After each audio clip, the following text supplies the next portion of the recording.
अस्सलामुअलैकुम जी फ्रेंड्स। आज का जो हमारा टॉपिक है वो है फर्स्ट लॉ ऑफ थर्मोडायनेमिक्स। हम लोगों ने सीरीज स्टार्ट की है हीट एंड थर्मोडायनेमिक्स की। तो इस सीरीज़ में हम इन टॉपिक्स पर पिछली वीडियोस में बात कर चुके हैं, तो ये देखते जाएं। तो आज का जो हमारे पास वीडियो है, वीडियो नंबर हमारे पास 7 है, first law of thermodynamics. Next video में हम इसके एप्लीकेशन को स्टार्ट करेंगे। ओके, तो आज स्टार्ट करते हैं। बिस्मिल्लाहिर्रहमानिर्रहीम, सल्लल्लाहु अला मुहम्मद सल्लल्लाहु अलैहि व आलिहि वसल्लम। जो हमारे पास फर्स्ट लॉ ऑफ थर्मोडायनामिक्स है, इसकी जो डेफिनेशन है वो तो यानी कि इजी है कि इन थर्मोडायनामिक्स में, जो थर्मोडायनामिक्स में होता है उसमें जब हम हीट, अच्छा पहले इसे हम बना लेते हैं। ये देखिए हमारे पास एक सिस्टम है। ओके, तो ये हमारे पास एक मूव एबल पिस्टन है। ये मेरे पास मूव एबल पिस्टन है, यानी कि ऊपर नीचे बहुत आसानी हो सकता है। ये वाली जो हमारे पास वाल्स हैं, ये हमारे पास इंसुलेटेड मटेरियल की बनी हुई है। जो हमारे पास ये हमारे पास कंडक्टिव मटेरियल है, यानी कि इसमें से एनर्जी बाहर, heat energy in the form of heat अंदर भी जा सकती है, बाहर भी आ सकती है। इसमें हमारे पास गैस पार्टिकल जो है, और जो हमारे पास ये गैस पार्टिकल्स हैं, ये आइडियल गैस पार्टिकल्स हैं, रियल गैस पार्टिकल्स नहीं है। ओके, इनको हम पॉइंट पार्टिकल्स का भी नाम देते हैं, या हम इनको मैस पॉइंट मैसेज का भी नाम देते हैं, पॉइंट पार्टिकल्स को, यानी कि गैस पार्टिकल्स को। इसके 3 नाम है, ideal gas particles, point particles, या फिर पॉइंट मैसेज का नाम भी देते हैं। ओके, तो अब इसकी डेफिनेशन ये है कि जब हम हीट देते हैं, ये सिस्टम है, इतना सिस्टम है, बाहर बाहर सराउंडिंग है। तो जब हम इसको एनर्जी देते हैं in the form of heat, heat की फॉर्म में जब इसको एनर्जी देते हैं, तो इसमें इसकी जो इंटरनल एनर्जी होती है डेल्टा यू, वो क्या कर जाती है, इंक्रीज हो जाती है, यानी कि पॉजिटिव हो जाती है। जिसकी वजह से ये पॉइंट पार्टिकल इस पर फोर्स लगाते हैं और ये ऊपर मूव करना स्टार्ट कर देता है। मिसाल के तौर पर यहाँ आ जाता है, तो ये यहाँ इसने यहाँ इतना डिस्टेंस तय कर लिया है। ओके, ये हमारे पास फर्स्ट लॉ ऑफ थर्मोडायनेमिक्स की ये कहता है। या फिर हम ये कह सकते हैं कि फर्स्ट लॉ ऑफ थर्मोडायनेमिक्स में जो हमारे पास एनर्जी दे रहे हैं in the form of heat, ना वो डिस्ट्रॉयड होती है और ना ही क्रिएटेड होती है। ओके, ये भी एक डेफिनेशन है इसकी, फर्स्ट लॉ ऑफ थर्मोडायनेमिक्स की।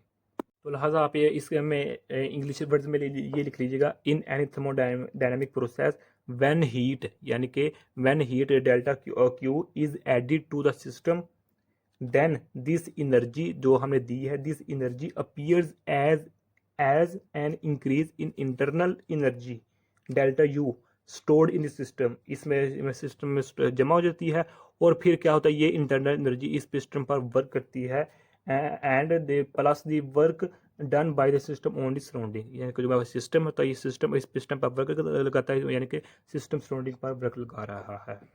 ओके, अब इसकी जो मैथमेटिकल फॉर्म है वो हमारे पास एक क्या है, ये Q is equal to delta U plus V है, डब्ल्यू है। अब इसको देखें, ये भी देखें, जैसे जैसे हम हीट देते जाएंगे तो इसमें क्या होगा, दो काम होंगे। एक एनर्जी इंक्रीज होगी, दूसरा क्या होगा कि इसमें जो एनर्जी इंक्रीज हुई है वो उस वर्क कर रही है। ओके, तो इसलिए हम कह सकते हैं Q is equal to delta U plus V. Okay, अगर हम एनर्जी ज़्यादा दे जाएंगे तो इसकी इंटरनल एनर्जी ज़्यादा होगी, इंटरनल एनर्जी ज़्यादा होने के साथ इसका जो वर्क होगा वो भी ज़्यादा होगा। इसलिए ये हमारे पास फर्स्ट लॉ ऑफ थर्मोडायनामिक्स है। तो इसको ये देखें, यहाँ भी लिखा हुआ है, तो ये देखते जाएं। तो ये डेफिनेशन बहुत कम लिखी जाती है, लेकिन आप इसको भी लिख सकते हैं। ओके, तो इस एक्सप्रेशन ये लिखी हुई है, तो ये देखते हैं, ये हमारे पास है। तो इसमें डेल्टा यू क्या है, हमारे पास चेंज इन इंटरनल एनर्जी है, क्यू जो हमने ऐड कर रहे हैं वर्क क्या है, यानी कि इसको हम Q is equal to delta U plus work लिख सकते हैं, ऐसे लिख सकते हैं। अब जो ये क्वेश्चन है, यही क्या शो कर रही है, यही शो कर रही है जो ये इसका कंसेप्ट है, यानी कि डेल्टा यू ये शो कर रहा है कि ये डेल्टा यू, यानी कि जो हमारे पास ये सिस्टम है, ये डेल्टा यू क्या है, ये इसमें जो इंटरनल एनर्जी है वो बाहर से हीट ले रहा है और इन दी फॉर्म ऑफ वर्क वो खारिज कर रहा है। ये शो कर रही है। ओके, तो this law is also known as conservation of energy. Okay, इसको हम कंजर्वेशन भी कह सकते हैं।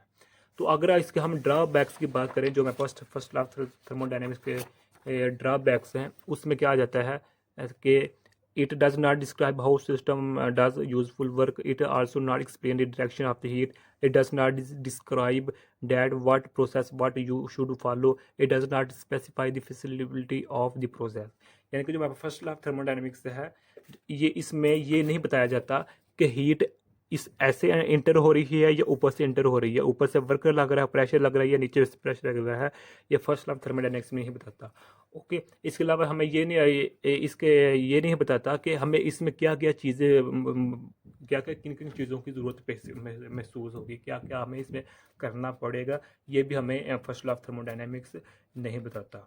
ओके, ये इसके अलावा हमें यूजफुल वर्क भी नहीं बताता कि क्या हिसाब किताब हो रहा है इसमें, क्या हिसाब किताब नहीं हो रहा। हाँ, मैक्रोस्कोपिक पर लेवल पर बताता है, लेकिन माइक्रोस्कोपिक लेवल पर नहीं बताता। तो ये इसके कुछ ड्रॉबैक्स हैं, तो ये आप इसको नोट कर लीजिएगा। तो यही आज का मेरा टॉपिक था। अगर आप लोगों ने अभी तक हमारा चैनल पाक एमएन अकेडमी इसको सब्सक्राइब नहीं किया तो प्लीज़ सब्सक्राइब कर दीजिए। जज़ाकल्लाह खैर। अस्सलामु अलैकुम वरहमतुल्लाहि वबरकातुहू।